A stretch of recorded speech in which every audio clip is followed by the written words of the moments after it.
Halo Sobat Pemburu Beasiswa, kali ini kita akan eksplorasi sedikit lebih dalam soal beasiswa unggulan atau yang biasa dikenal dengan sebutan BU. Nah, beasiswa unggulan masyarakat berprestasi merupakan beasiswa pendidikan untuk S1, S2, dan S3 yang diberikan oleh Kementerian Pendidikan dan Kebudayaan. Beasiswa ini dapat diikuti oleh mahasiswa dan calon mahasiswa yang sudah memiliki LOA atau surat diterima di perguruan tinggi. Sejak tahun 2018, beasiswa unggulan memberikan prioritas pada beberapa bidang keilmuan, di antaranya pendidikan, kurikulum dan pedagogi, manajemen dan kebijakan pendidikan, perfilman, seni pertunjukan, seni musik, kebudayaan, perpustakaan, arkeologi, teknologi informasi, kebijakan publik, pariwisata, industri kreatif, teknologi pangan, MIPA, maritim, pertanian, dan energi. Akan tetapi, tentunya beasiswa unggulan juga terbuka untuk jurusan-jurusan lainnya.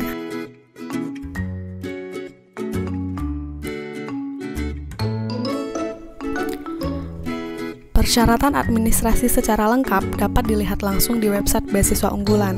Sebagai gambaran umum, berkas-berkas yang perlu dipersiapkan diantaranya LOA bagi mahasiswa baru atau surat keterangan aktif kuliah bagi mahasiswa lama, proposal rencana studi, esai, sertifikat TOEFL, dan sertifikat bukti prestasi. Untuk esai, biasanya beasiswa unggulan memberikan tema Aku Generasi Unggul Kebanggaan Bangsa Indonesia. Sedangkan untuk TOEFL, biasanya ada perubahan dari tahun ke tahun. Untuk tahun 2020, syarat minimal TOEFL ITP adalah 500. Tidak menutup kemungkinan di tahun-tahun berikutnya ada kenaikan standar minimal TOEFL. Jadi jika Anda sedang mempersiapkan diri untuk melamar beasiswa unggulan di beberapa tahun mendatang, silakan persiapkan juga TOEFL lebih maksimal. Kemudian, untuk proposal rencana studi, format penulisannya diserahkan kepada masing-masing pelamar. Adapun substansinya mencakup rencana perkuliahan dan SKS per semester dari awal hingga lulus, topik yang akan diangkat saat tugas akhir, aktivitas di luar perkuliahan yang akan dilakukan, dan implementasi hasil studi di masyarakat. Untuk teman-teman yang membutuhkan contoh esai dan proposal rencana studi, silakan komen video ini dengan mencantumkan alamat emailnya ya, nanti akan kami kirimkan. Tahap seleksi beasiswa unggulan ini hanya dua. Nah, dua tahap ini adalah administrasi dan wawancara. Kemudian setelah lolos seleksi pun, pihak beasiswa unggulan juga tidak membebankan apapun kepada si penerima beasiswa. Yang hukumnya wajib dilakukan selama menerima beasiswa hanya satu, yakni mengirimkan laporan administrasi di website report.beasiswaunggulan.kemdikbud.go.id. Akan tetapi, sebagai bentuk terima kasih kepada si pemberi beasiswa, awardee BU di setiap kota biasanya mengadakan beberapa kegiatan sosial kemasyarakatan dalam payung BU Mengabdi. Oke, kembali lagi ke laporan. Laporan ini berisi foto bukti pembayaran UKT, scan hasil studi tiap semester, dan uraian mengenai kendala yang dihadapi selama perkuliahan jika ada. Kemudian, khusus untuk mahasiswa semester akhir, ada tambahan laporan yakni naskah skripsi, tesis atau disertasi, dan ditutup dengan surat keterangan lulus atau ijazah.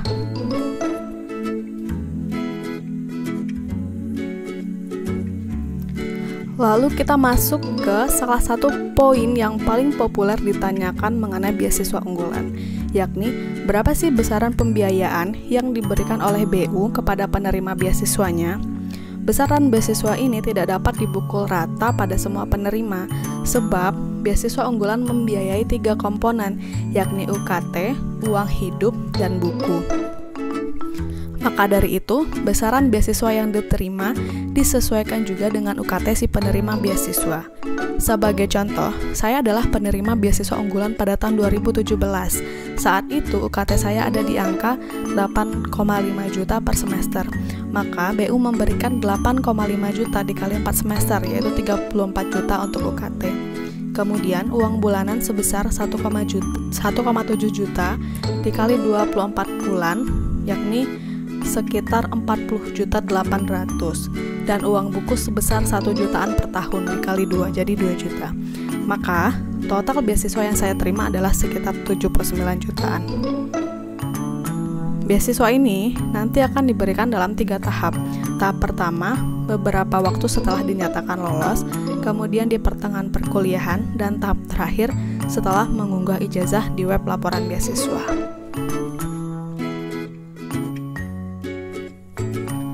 Kita masuk ke poin inti dari video ini, yakni tips lolos administrasi BU dan wawancara BU. Sebenarnya, tips lolos BU ini tidak jauh berbeda dengan tips-tips lolos beasiswa lainnya. Di tahap administrasi, persiapan memang harus dilakukan sejak jauh-jauh hari, minimal 6 bulan. Karena biasanya salah satu yang menjadi batu penghalang bagi pelamar adalah skor TOEFL. Nah, oleh karena itu, perlu waktu lebih dini untuk menyiapkan TOEFL ini. Setelah itu, proposal rencana studi dan esai dapat digarap dengan serius. Setelah menyelesaikan tahap penulisan, kalian bisa meminta bantuan dosen, kakak tingkat, atau teman-teman kalian untuk memberikan masukan terhadap esai dan proposal rencana studi yang telah dibuat. Setelah dinyatakan lolos tahap administrasi, segera persiapkan diri untuk melaju ke tahap wawancara. Di tahap wawancara, pertanyaan biasanya seputar berkas-berkas yang sudah diunggah, yakni proposal rencana studi, esai, pengalaman di luar perkuliahan, dan prestasi-prestasi yang pernah diraih. Nah, jika mendaftar BU, usahakan agar kegiatan teman-teman tidak hanya berfokus di perkuliahan saja, karena sebagian besar pewawancara akan menanyakan ini. Maka dari itu, jika teman-teman bukan anak organisasi, teman-teman bisa menambahkan poin di sini dengan ikut perlombaan, atau menulis, atau menjadi relawan, berwirausaha, atau kegiatan lainnya. Kemudian, pertanyaan wawancara juga bisa seputar isu-isu terkini, buku dan film yang terakhir ditonton, mungkin untuk membuktikan apakah si calon penerima beasiswa ini melek literasi, dan beberapa teman juga diminta untuk mempresentasikan rancangan tugas akhirnya saat wawancara. Terakhir, yang paling penting adalah tetap enjoy saat wawancara agar bisa menjawab pertanyaan pewawancara dengan pikiran tenang dan terbuka. Nah, wawancaranya biasanya dilakukan dengan bahasa Indonesia dan bahasa Inggris. Akan tetapi jika si pelamar benar-benar kesulitan menjawab dengan bahasa Inggris, dapat berterus terang dan memohon izin kepada pewawancara untuk menggunakan bahasa Indonesia. Saya kira itu dulu informasi seputar beasiswa unggulan. Jika masih ada pertanyaan, silakan tinggalkan komen di bawah ini.